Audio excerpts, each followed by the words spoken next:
For today's video mga guys, magluluto tayo guys ng pinangat na isdang malabansi. So ayan mga guys, ihanda na natin yung atin mga rekado. Ayan, sibuyas, bawang at kamatis yan mga guys. So ayan, hiwain lang natin yan ng maliliit para mas lalong magkaroon ng lasa yung atin niluluto. So ayan na nga yung ating kamatis mga guys, hinihiwa na natin yan. So ayan, mas maraming kamatis mas masarap. Ayan mga guys.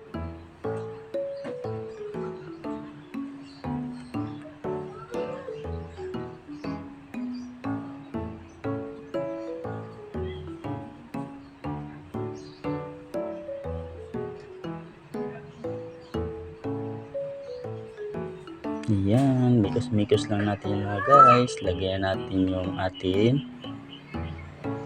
mga rekado sa atin kaldero. Ayan. Ayan na mga guys, yung malabansi na isda. Pangat natin yan mga guys. Ayan, sarap yan mga guys pagka yan naluto. Pwede rin yun mga guys pang pulutan sa sa alak. Pwede rin ulam mga guys.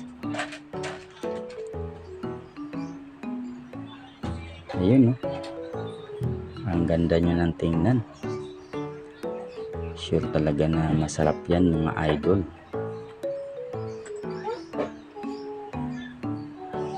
Lagyan na natin guys yung ating suka at ang ating siling green para mas maanghang.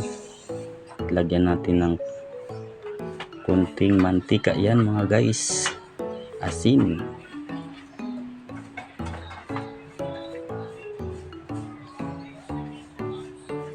Yung magic sarap. Yan, kunting mantika mga guys. Maanghang yung mantika natin.